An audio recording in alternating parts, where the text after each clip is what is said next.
Under the blazing studio lights of American Perspectives tonight, a prime-time battleground for political and cultural showdowns, the air buzzed with tension. At the center of the sleek modern set sat Melania Trump, former First Lady, poised like a queen in exile. Elegant, unflappable, her steely gaze softened by a quiet grace. Across from her was Alan Brooks, a grizzled atheist journalist with a razor-sharp reputation, his eyes glinting with the thrill of a challenge. Millions tuned in, the anticipation thick, not just in the studio but across a nation hungry for fireworks. The debate had been billed as a clash over leadership and policy, but everyone knew it was a crucible for something bigger. Melania, a woman who'd weathered storms of scrutiny with enigmatic calm, had built a mystique by standing firm, her principles unshaken.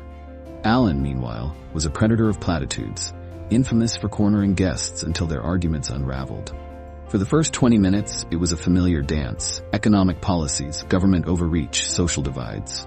Melania parried his rapid-fire questions with poise, her Slovenian-accented voice cutting through the noise with measured precision. She wasn't just a figurehead, she was a communicator who knew how to pierce the veil of a skeptical audience. Then Alan shifted in his chair, his eyes narrowing, a predator sensing blood. The room's energy tilted, as if the producers, cameramen, and audience all felt the pivot coming. Melania, he began, his tone deceptively calm. You've spoken often about faith, your faith as a cornerstone of your life. You've even hinted it shaped your time in the White House, but let's be real. He leaned forward, voice hardening. Religion, especially Christianity, is fading in this country. Fewer people believe in a higher power. Science has answers faith never could. Why cling to it? Why push it as if it's still relevant? A murmur rippled through the studio. Alan wasn't just probing her beliefs. He was dismantling the very idea of faith in a modern world. I ask because millions see it as an outdated crutch, he pressed. Something that holds us back, not lifts us up. Is that fair? Or are you just too stubborn to admit faith's losing its grip on America? The cameras zoomed in, capturing every flicker of Melania's expression. The room tightened, the audience shifting in their seats, waiting for her to falter or fight. Alan had lobbed a grenade, and everyone braced for the blast. But Melania didn't flinch. She took a slow breath, tilted her head slightly, and offered a small, knowing smile. She wasn't rattled. She was ready. Alan leaned back, tapping his pen on the desk, waiting. The silence wasn't awkward, it was electric. Melania let it linger, then spoke, her voice steady as granite. You call faith a crutch, Alan, something outdated. But tell me, when science runs out of answers, what do people reach for?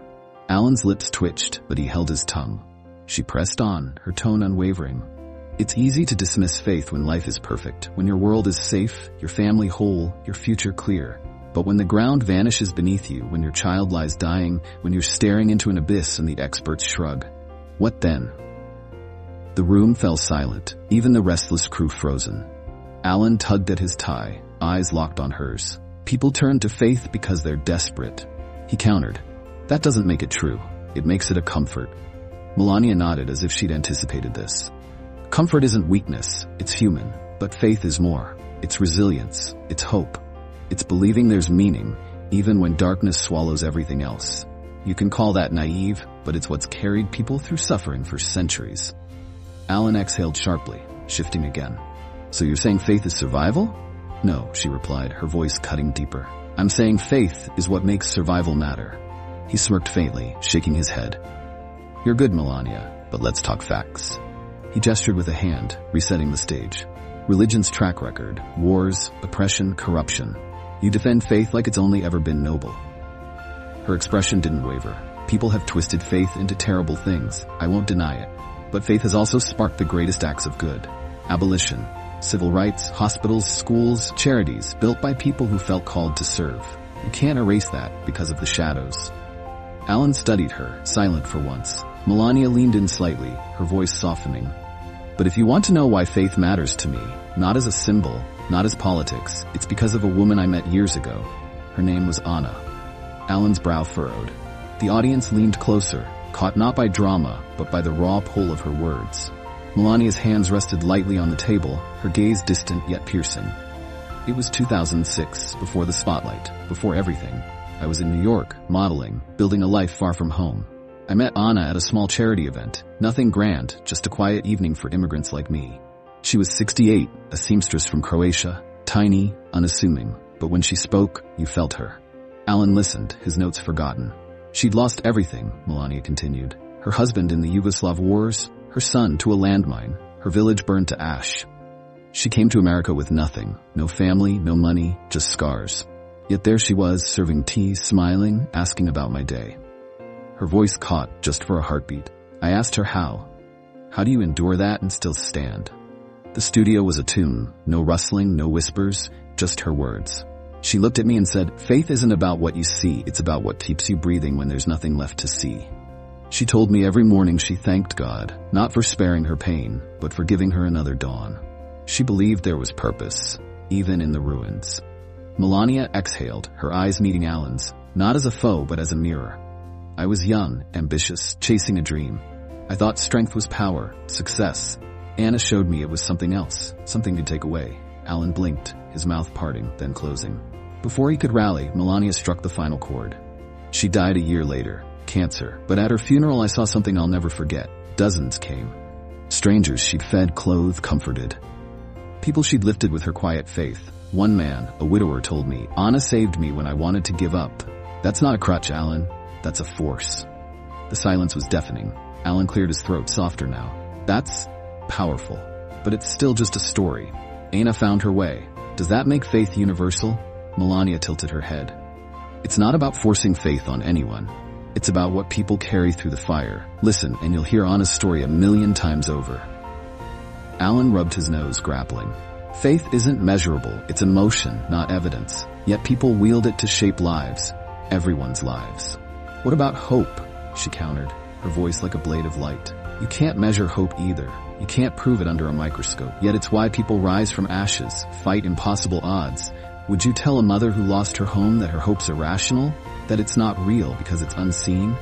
He shifted, silent. Faith, she said, isn't about control.